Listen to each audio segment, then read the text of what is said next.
Normally, I like to bring a series, and we talk about an idea and a topic for a couple of weeks. But today, we're just going to focus on one thing for one day. And I figured, you know what? If we're going to start with February, I think, be great to start with this topic, family. So we're going to do a little family weekend kind of a thing. So the focus is going to be on family. But this is if you have a family, meaning you have kids. All right, this is going to be for you. You're going to get something out of this. If you want to have a family one day, anybody there? I'm like, yo, I'd like to, right? One day I'd like to have a family. So just kind of tuck this information for some time later. But here's the thing, though. I'm going to show you how to apply it today so you can get ready for that family. You don't have to wait someday. And by the way, look, anybody here a part of a family? Yes or no? And look, that's a yes. You are all a part of a family. And if you are a believer in Christ and you are part of this church, guess what that makes you? Church fam, all right? You have family too. So I wanted to start today on this family weekend and talking about a message on family by sharing a quick story about my family. And I got a picture that I want to share with you. You got it? I want to make sure, is it there? No, the picture. Next one over. You'll see. All right, check this picture. All right, that is my youngest. That is JJ. He was maybe 2. Going on 2, so he was almost 2 years old. You can see there, he's probably the most photogenic out of the 3 that I have, always, got that smile on point, always. So, I gotta be honest, I hate this picture. Listen, I'm not kidding and I'm not exaggerating. I loathe this picture. And it's not because, obviously, JJ's he's the only thing good about it, he's super cute in there. And it's not because I was 30 pounds heavier, okay? It's not the way I hate the way I look, because that was true. I was a whole lot fatter there. You just can't tell because I'm wearing a super fat shirt, but whatever. I hate this picture because of who I was at this time. That was normal for me for years. What you're seeing there is a snapshot of just who I was. And here's the thing. At this point in my life, I had 2 full-time jobs, okay? 2 full-time jobs. I was a teacher, high school teacher, and a pastor at the same time. Now, any teachers here, or I don't know, maybe not. Okay, here we go. So listen, teaching is considered to be one of the most stressful jobs out there. And another job that's considered high-ranking, being a pastor. I had both jobs, okay, at the same time. I had them both at the same time. 2 high-stress jobs. I would leave work. I would leave home every day, leave Alicia with the 3 kids. I would leave home every day around 6 just to make the drive, do what I needed to do. Do what I needed to do with high schoolers, all the time. That was crazy. And then coming back, I had to get home around 5:30 or so, just in time maybe for dinner, just kind of start to unwind. It was, it's kind of crazy, only to maybe eat dinner, play with the kids for a little bit, and then out came the laptop, back to work. Emails to follow up with, things to social media posts to create, sermons to write, okay? I'm doing a good job right now. I'm doing something good, or at least I thought I was. And I hate this picture because when I look back at it now, I hate how much time I wasted. I wasted a lot of time. Mainly because, guys, look, I was so busy, I couldn't even take 2 seconds to turn and smile for a picture. That's what it was. Now, this picture, I saw it and I didn't like it, but you know what? I was too busy. I had work to do. I had God work to do, even more. I had a good excuse. Let me keep plowing on, keep going. Well, then JJ did something not too long after this picture that really opened up my eyes and realized I'm not doing good. I'm not doing good, and I don't think I'm doing a good job. And I was, again, at the dining room table. Dinner was over. Kids are playing. And guess where I'm not? With the kids. Guess where I am? At the dining room table with that laptop. I probably spent, for a good maybe couple years, I probably spent more time facing that laptop than I did facing my own kids.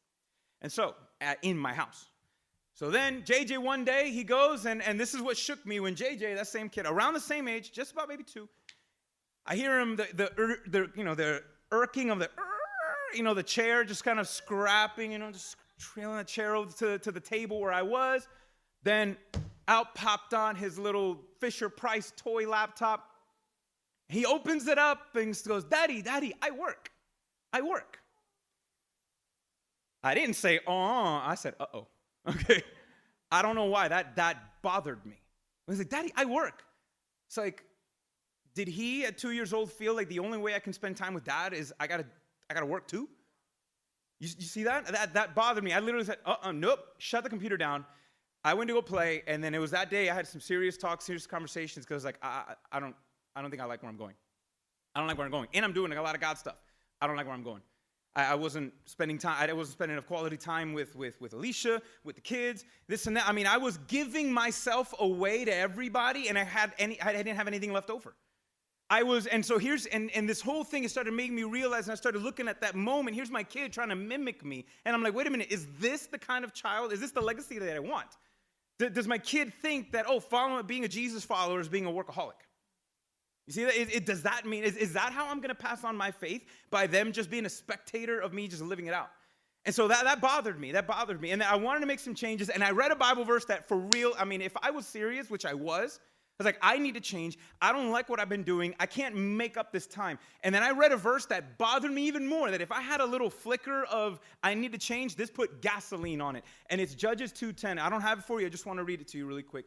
Judges 2:10 talks about how a whole nation, the nation of Israel, had just conquered the promised land. All right, so they had fought. This was after Moses, after this, and they conquer the promised land. They achieved the dream they were fighting for decades. They did it. They accomplished it all. And you would think, whoo, here we go. This is it. The good times are here to stay.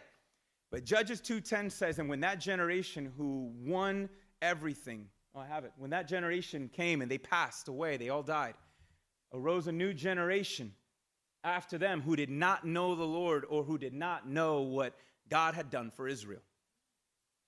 That bothered me even though I was like, that's it. Because here, this verse taught me that it is possible to win battles in your life and you still lose the war. Because the nation won all the battles. They achieved the dream, only to lose the war for the next generation. They tried to do it all to give their kids what they didn't have. To give what they cared about, what they didn't have. They didn't have a home. These people were nomads. They were slaves. Now their kids get to live free in a new country, live free and chart their own destinies. Yet they were so busy fighting battles, they never took time apparently to tell them why they were fighting to begin with. They never took time to tell them about the stories of, these are kids who saw, as kids, teenagers, God open up the Red Sea and do amazing things. You wouldn't think that would be a story worth retelling over and over. Guys, let me tell you about that one time when I was your age. And I saw Moses standing. Wouldn't that be a story to tell? And then there was 40 years of them doing things. And then the fighting inside. I mean, God was doing miracles for decades. And apparently everybody was too busy. They couldn't take time to be with the kids that mattered most, the people that mattered most, and own family. And so if you got kids, then that should bother you like it bothered me. That you could be, working till you're down to the bone, trying to provide money, provide everything that your kids didn't have. But listen, be careful, because if you have kids, don't try to give them all that you have and that you never had, and you fail to give them what they need, which is you. You catch me on that? There's no amount of money that can replace you.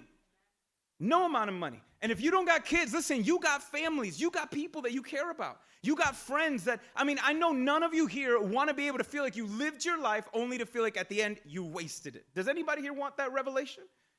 You don't want to feel like you just did this and accomplished all only to realize, oh my gosh, really, was it worth it? Was it worth it?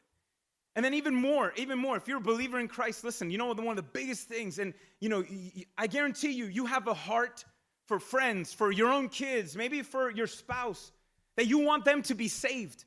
You're struggling. You got your battles that you're dealing with, and you want others. How can you do that? What do you do when you realize, man, I've messed things up, or things are out of hand, out of control? Well, here's something we all can do. Ready? And here's a phrase some of you might not know, most of you might not. Here's something you can do. You charge it to the game. That's something you can do. You charge it to the game. This is a cultural phrase, which means this. It means that things are not going the way you wish they could. Things are not going the way you would love them to be. Or you've made mistakes and you realize you can't do anything about it. You ever been there before? You realize that, look, I just did that. I screwed up. I can't go back and fix that. It happened. Or something happened in your life that you didn't mean. Something happened to you and you didn't ask for it. You didn't deserve it. It just happened. Well, to charge the game means, look, I can't control that. I can't go back in time. So all I can do is not worry about it and put it in the past and move forward. That's what that means. Now, there's a bad way to do that we can't do, and that's a passive. You can't be passive with that. You know what passive means in this case? It means, you know what, I can't do anything about it. Yeah, things ought to be better, whatever, I messed up. Hopefully next time I'll get it better. Hopefully next time I'll get it right. You know, well, let me just keep going and see if I get a different result. Passive is not how you do this. Y'all catch me on that? Because that's what I was doing. I was living on autopilot. I was on passive, thinking I'm doing the right, thinking I'm doing okay, and I realized I was not. I wasn't spending any. I spent the majority of the time I spent with my kids was at the dining room table and then putting them to bed, and then after I gotta work. Same thing with Alicia. It's like I can't right now. I gotta do it. You know, I'm preaching. It's a big reason, right? That's a good excuse. How you gonna argue that? Huh? How you gonna argue that? I'm like, well. So you don't want to do this passively. Here's what you have to do, though. It has to be personal, though. It has to be real. It has to be so deep inside that, look, no, I don't want to just win battles. I want to win the war. Anybody here want to win the war, or you just want to win battles? You're not going to win the war being passive. You have to be, say this with me, say personal. And look, and if you want to make a difference, you talk about winning battles and losing the war, let me talk to the church real quick, okay? You know that it is possible for a church and Christians to be so full of busy Christian activity that you don't, in the end, you know what matters most is not your busy Christian activity. What matters is that did that activity lead to anyone's resurrection? Did that lead to anyone's salvation? God's not looking at you and like, all right, how many volunteer hours did you log in with your life, buddy? Oh, okay, no, not bad, not bad. What matters is not, you know what faithfulness, the kind of faithfulness God wants from us, it's called fruitfulness. That you did something that passed on to someone else.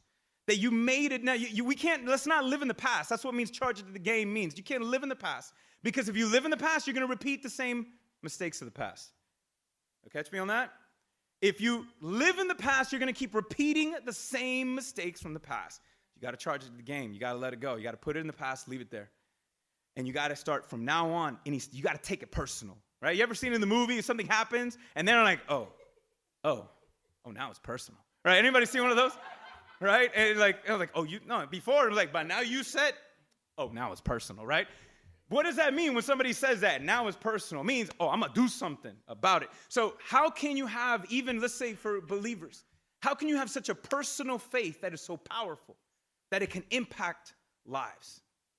That can impact lives. Your kids, your friends, your neighbors, those you know that need Jesus. Well, we're going to talk about that today. How can you have personal faith so you can win your war? How can you have personal faith? Well, we're going to do that by looking at how God led Moses to teach the nation of Israel how not to only to grow their faith, but to pass it on. So making a difference. So let's check it out. So we're going to look here, Deuteronomy 6. I'm going to read. We got a couple verses. I'm going to read the first one for you. Deuteronomy 6, it says, listen, Israel, listen up. The Lord our God, the Lord is one. So if you want to have personal faith, you got to first recognize that God needs to be personal for you, though. If you want to have personal faith that's powerful, God needs to be personal. Look what Moses starts off by saying. Listen, the Lord, he didn't just say God. Listen, he said the Lord God. The Lord means he ain't just God. He's God. He's in charge. The Lord of lords, King of kings. Ain't nobody else. And notice he says he's one, meaning the only one. There's only one God. He's not just a God that you can, like a genie in a bottle, none of that stuff. Yo, he is. See, now some of y'all are going to sing that song. All right, 90s kids. There you go. All right, so anyways, it's bigger than that. He just can't be the Lord God. He has to be the Lord your. Notice he said the word our. Do you see that? Do you know what that our means? It doesn't mean that we own God. Ours doesn't mean we own God. Ours means that we have a relationship with this God. This is a personal God. You know, in the scriptures, multiple times God says, I am yours and you are mine. I give you all of me. I give you all of me. And Moses trying to help them to see, listen, God as your identity, God needs to be personal to you. Is he your God or just a God?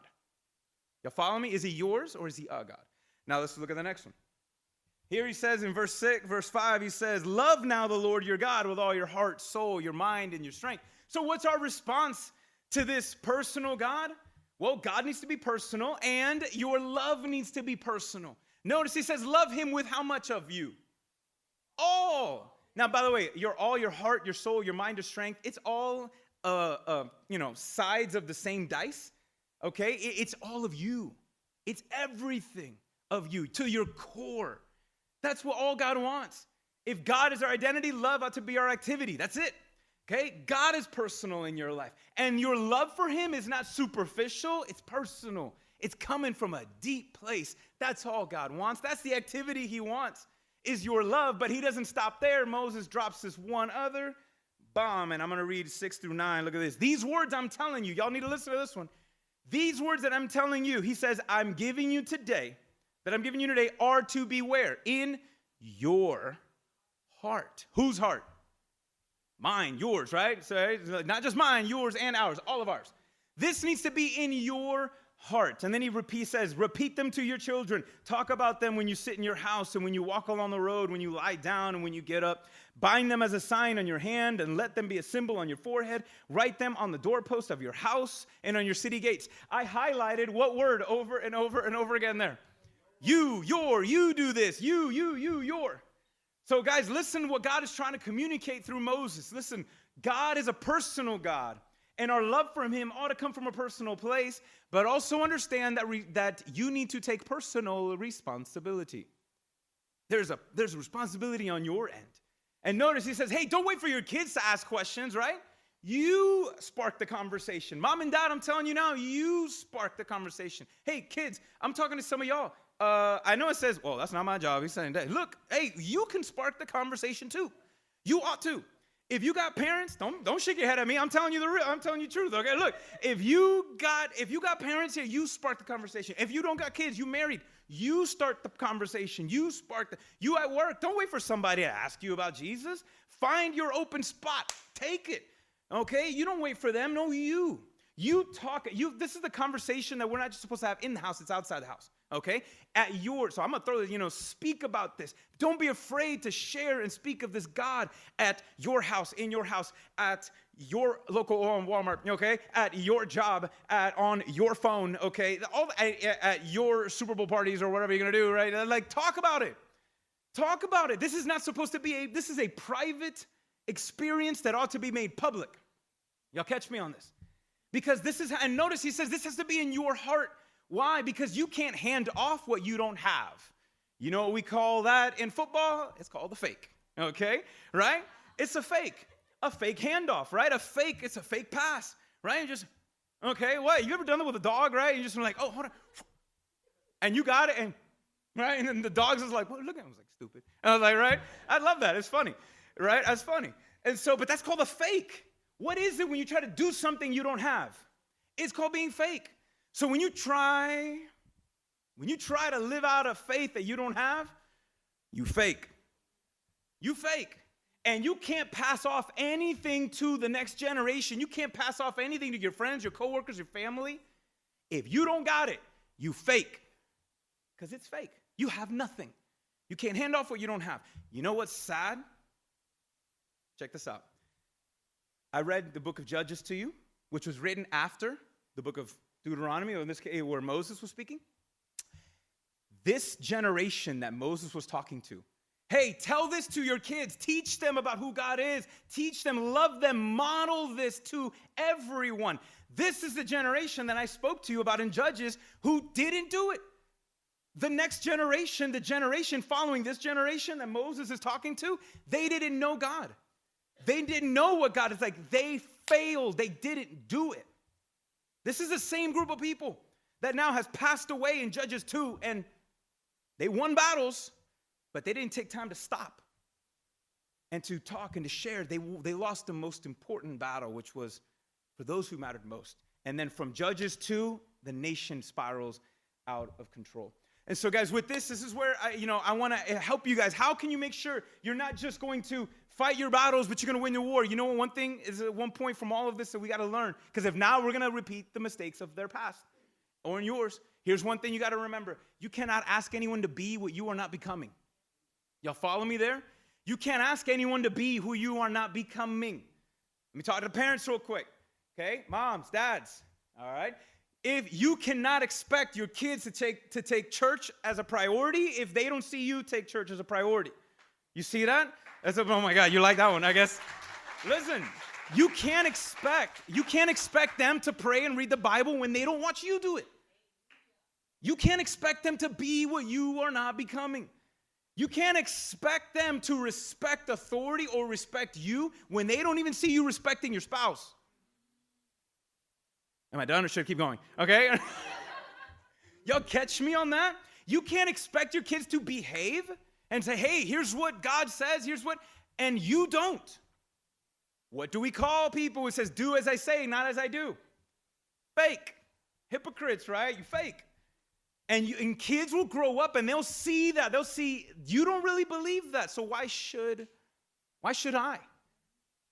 I see you, Mom. I see you, Dad. You acting like an angel on Sunday, but the second you get back in the car, by Sunday morning, you an angel. By Sunday afternoon, you a demon. I see you. This ain't real for you. This is a game. This is a game for you. So when the second I can, and I don't have to come, I'm not gonna, because it ain't real.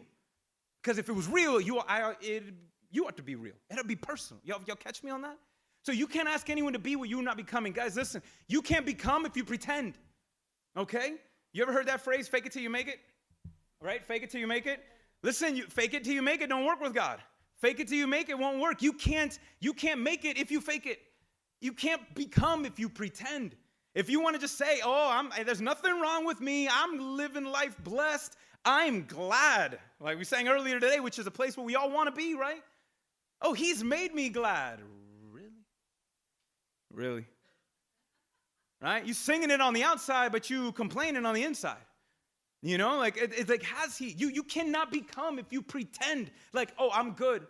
I can't show my kids I'm struggling with something. I can't show my kids I'm struggling with something. I have to be strong. I have to be strong. I gotta be, I'm the one. I gotta hold it together, right? The men, I can't show, I can't let other people know. I don't want anyone to know that I'm struggling with my marriage. What does that look? I don't want that look. I don't want people talking that I'm struggling with my money. I don't want people struggling. I don't want people to know I'm struggling with my own kids and I come off like a stupid and a doofus. I don't want to come off, so I'm just going to pretend like it's all good. I got the smile going. We perfect. Listen, you'll never become if you keep pretending. That's why I said you got to make it what? You got to make it personal. You got to make it personal, meaning that at some point, you need to have persons in your life you can be real with that can call you on your garbage, call you when you fake, because they love you, not to criticize you. You'll never become any better if you keep pretending. Listen, don't be afraid to say, I'm even more parents, listen, and even Christians too, but look, don't be afraid. Your kids need to see your struggles. They need to see how did you maneuver the circumstances that now they're dealing with. You need to show them if you have a current doubt right now, how are you wrestling doubt with faith? They need to see you wrestling. They need to see when you make a mistake, you apologize. You apologize to them. They need to see that. Your friends need to see that. Don't make it like, well, if I got this look, I'm the only worker, in my job that a Christian. I got to try to put a face on because if I don't want them to think anything less of me. No, because they'll never know what you know if you try to pretend. You can't hand off what you're trying to hide. You see that? You can't. And so don't pretend. You can't ask. You can't ask people to be what you yourself are not becoming. Your focus is that's your responsibility. How are you becoming? How are you becoming? So how can you do that? Well, if you want to become better, you got to learn to make better deposits. You got to put better deposits not in your bank account, better deposits in this bank account. It's called your soul. Okay? Listen, those of us, right? If you got jobs and stuff, what do? You go to jobs, you make your money. What do? Then you make a deposit. Why do you make deposits? Because you know that withdrawal's coming, right? You know that mortgage got to come out. You know that insurance got to come out. You know that grocery bill got to come out. You know that situation got to come out, right? You know that offering got to come out. Everything, right? All of it, okay? That's coming out. Stuff's coming out. And what happens if you don't make enough deposits and you withdraw too much? You overdraft, right? Have anyone? No, don't say, has anyone ever? I'll admit, I've done it, okay? Sucks. I hate it. Oh my gosh, right? When you just did the math wrong and you forgot that one bill, I'm like, oh no. I was like, and then you see that negative. The bill, I got charged, that penalty, right? When you overdraft, you obtain a penalty, right? Because you did not have enough money. and you get penalized. Well, here's the thing, guys. You know that, look, life, we constantly withdrawing, right? You're at your job, you got to give. You know that your boss is asking of you, your coworkers are asking, the employees, your customers, right? That's a withdrawal. Your family, they're asking, they need. There's withdrawals in your marriage. You got to make withdrawals with your kids, with your friends, in church, your neighbors.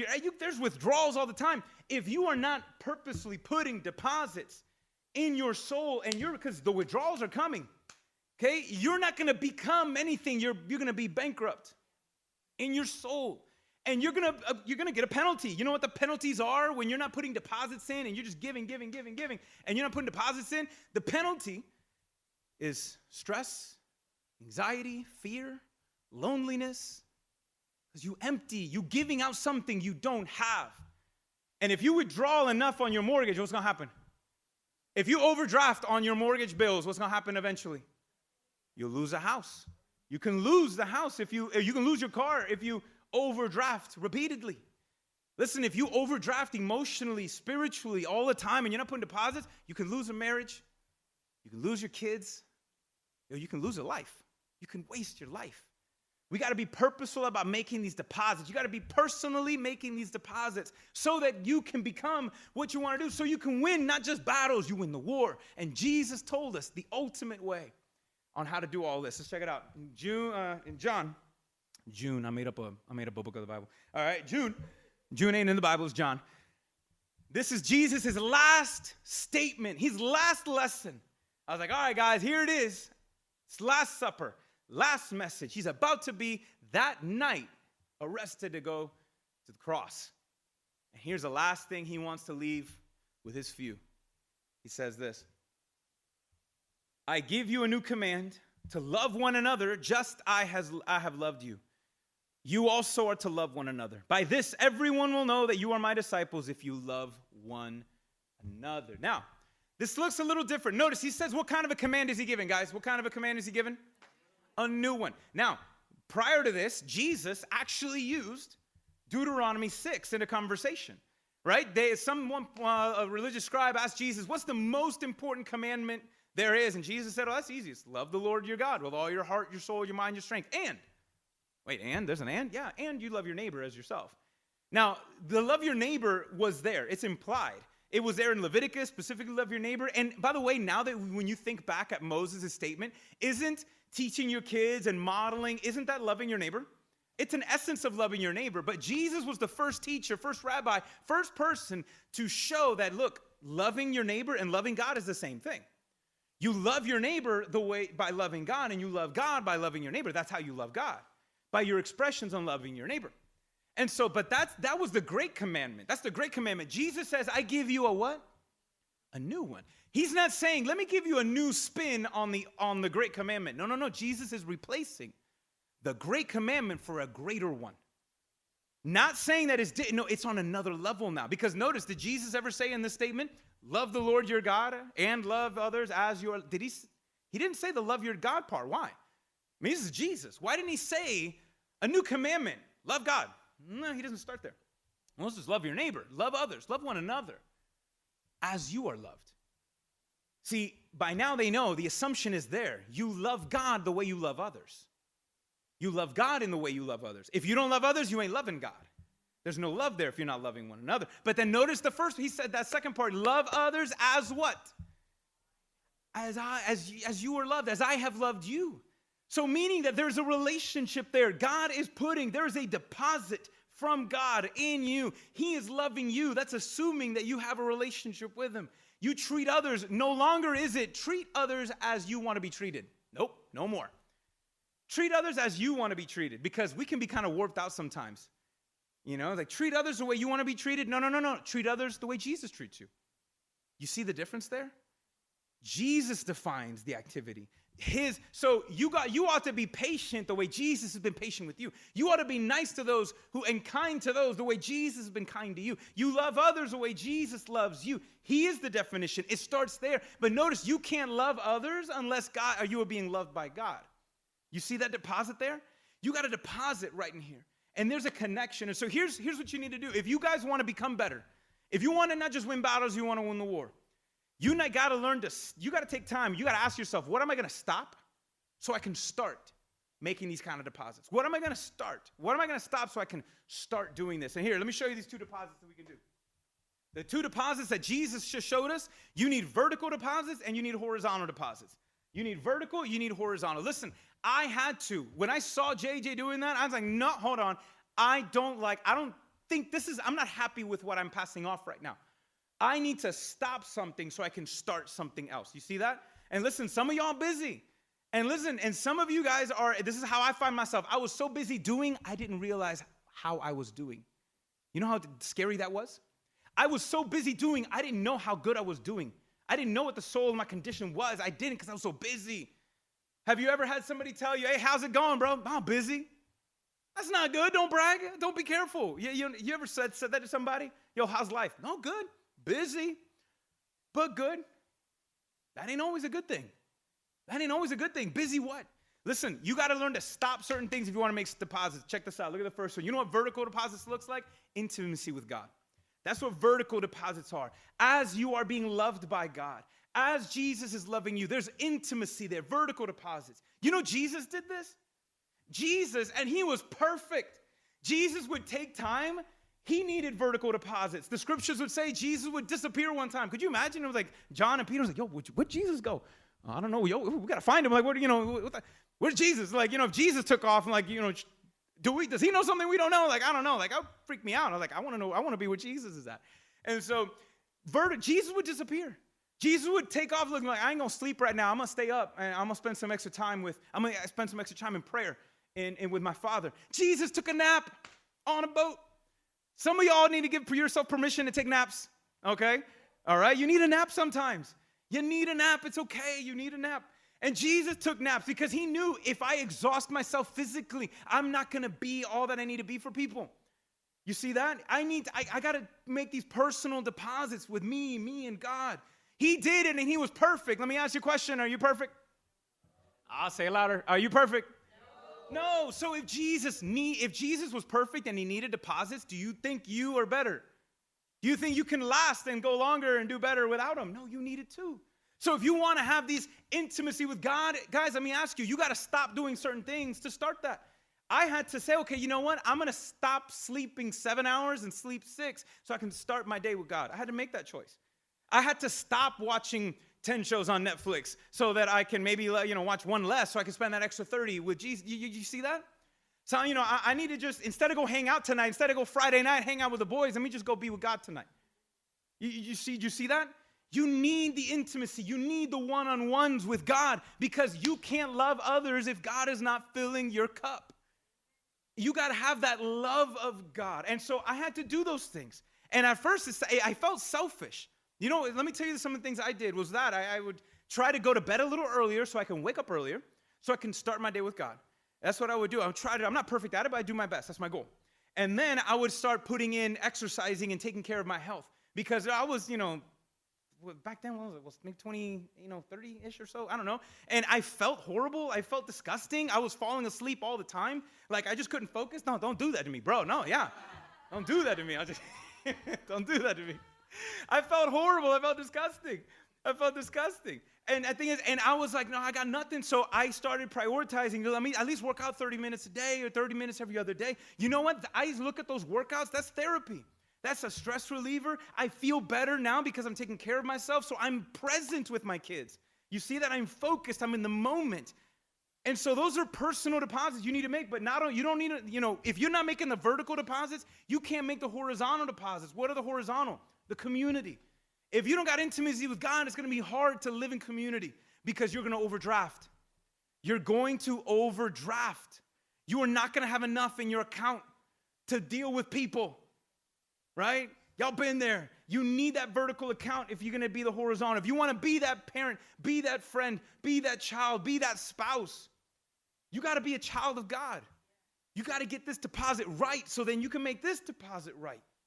That's what you need. You need those things. You need that community there. That's how you can be. And the more you make these deposits, the more God is filling you. You know what happens, guys? You end up becoming a better spouse. When you get that vertical deposit sin, when this gets better, this gets better. And you learn to be a better spouse. You're becoming now because you got that deposit in. You are becoming a better spouse. You're becoming a better husband, a wife, a better parent. You know, that's what it is. It's not about being perfect. It's about growing. It's that process. It's that process. You can be there. You can do things better. But let me warn y'all though. Hold on, let me warn y'all. Because here's where all this good y'all can mess it up. Ready? Here's where you can mess it up. You can think now, instead of following in this relationship with God, you settle for religion. Here's what religion says. I'm going to spend extra time with God, and I'm going to serve others and spend more time with people and doing what I need to do so that I can be happy, so that I can be blessed, so that God can answer my prayers, so that. Some of y'all mean like, well, I don't see the difference, bro. I'm like, look, huge. Okay? Because this one is saying, well, let me do all of this activity so that I can earn a blessing, so that God can bless my kids, so that I can do so. No, you cannot manipulate God. You can't manipulate God. You are playing a religious game. That's the pretend part. That's fake, though. That you ain't gonna get the real results that way. A lot of people are like, well, let me just serve people. Let me just volunteer. But listen, if you don't got the love of God, Paul says all your Christian activity is gonna sound like this. Noise. It's going to sound like noise to God. Your busy Christian activity can be nonsense if you don't have the love of God in you. But then you need the love of others, because if all you do is have this vertical relationship with God, and like, well, let me just focus on loving God. Let me focus on going deeper with God and listening to more sermons and Bible studies more. And I'm going to just do it all so I can be better. Do you catch the lie? So I can be. And then what happens? What happens when you do that? If you don't have the horizontal right and the vertical, then you become, look, all stuck up. I'm like, see, no, my revelation's better than anybody else's revelation. Like, oh, see, they ain't doing it right, what they need to do. You become opinionated instead of loving. It's different. You need them both. You need them both. And so that's why when we talk about this, look, you want to win some battles, you want to win the war, that's hopefully the goal. That's hopefully the goal. You need this. You got to become, but you cannot become until you face, like I had to face some of and I still am. That's a lesson I have to honestly teach myself every single day, because I still don't get it perfect. I can't live in the past. If I want to live past my past, I can't live in it. If I want to get past listen, you can't be healed if you're not real. You'll hear me on that? You can't get healed if you're not real. If you ignore and pretend, no, you're never going to become. You're just going to be bitter. That's all it. That's what it's going to be. You can't. And so here's the one thing, I said a minute ago, you just kind of charge it to the game, right? Charge it to the game. What does that mean? It just means, hey, put it in the past. Move forward, right? There's something you can do today. Yes, charge it to the game. There's something you can do today. But I'm going to tell you to do something better than just charge it to the game. Here's what I want you to do. You charge it to your God. Don't charge it to the game. Charge it to God. Because charging it to the game means, look, life is gone. Life is not the way I want it to be, or I've made mistakes.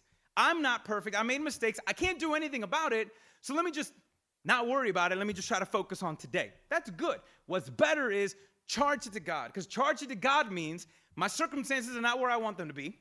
I have made mistakes in my past, but there is nothing that my God can do to change it. See the difference? There is nothing that God can do to change it. So instead of just, I'm just going to put the past in the past. I'm not going to worry about it. I'm just going to put it in the past. No, don't worry about it. But put your past, your present, and your future in God's hands. You put your past, your present, and your future in God's hands. And it's saying, God, I can't do this. Because, guys, I found myself in that hole. Don't show it. I was like, I found myself in that hole because it was me. I was trying to do it. Listen, don't charge it. Don't even charge it to the game. Charge it to your God. Give it to him. Give it to him. Give it to him. And when we do that, listen, when you charge it to God, God changes it. When you charge it to God, God changes it. You got to give it to him for him to mess with. You charge it to him, he changes it. You know how? Because he got the hold of you. Because you realize, God, there's nothing I can do. There's nothing I can do to change this. There's nothing I can do.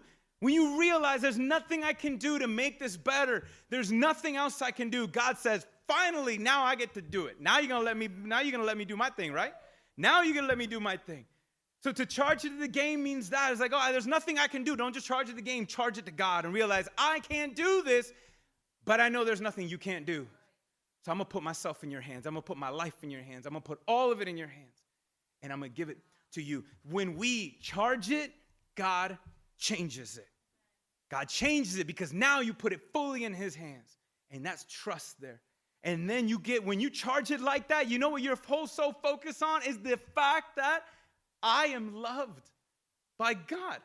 Despite the mistakes, despite everything, God still loves me.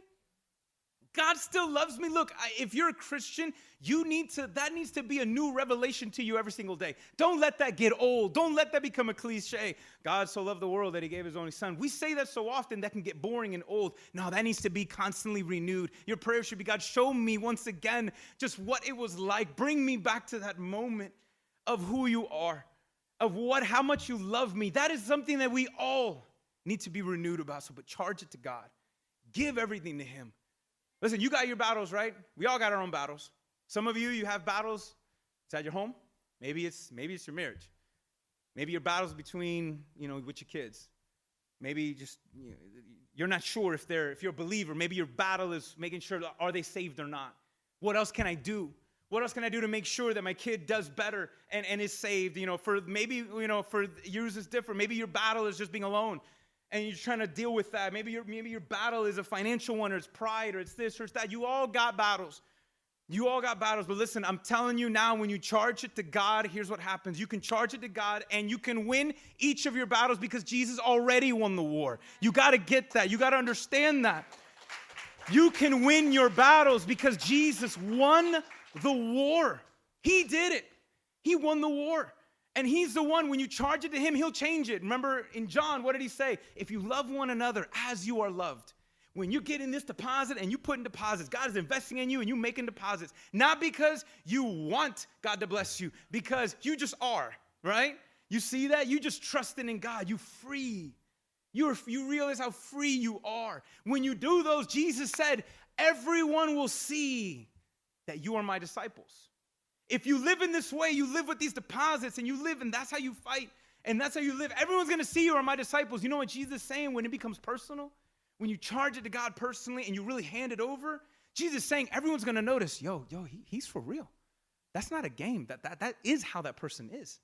You see that love? That's real love. That's not fake love. What kind of love is that? Wait, hold on. And then they're going to be like, wait, they really believe what they believe is real. Could it be real? Did you see what happens? Like Jesus says, if we love in this way, that activity, and it's not even us, it's God in us, it's God through us. There's too many times we focus on we're trying to get all that power to us. God, give me the strength. Give me the this. Give me the that. We can be really good at focusing on, I want the power. But God, listen, it's not just about getting it to you. It's getting it through you. It's through. It's through. And when you do that, God opens up the eyes of your kids, of your spouse, of your family, of your coworkers. He will change it when you charge it in this way, when he changes you. His love changing you, and that's nothing to be scared about. That is not you're not going to change and be something that in the end, you're not going to, I don't want no one messing with me. I don't want to change. No. So you don't understand. This is liberating. This is freeing. You can win each and every single battle. Because Jesus won the war. You give it to him. So guys, there's some of you got your own battles, and I'm going to challenge you right now, charge it to him. Realize that, the only thing I can do is give it to God. And trust him, because there's nothing he can't do to change the circumstance. There's nothing he can't do in you and through you. That's the goal. So listen, I know with some of y'all probably fighting, some of y'all showed up probably today wishing you can give up. Thinking about maybe even giving up. You were almost right. Man, don't give up. Give it to God. Give your life to God. Give your life to the one who loves you more than you can imagine.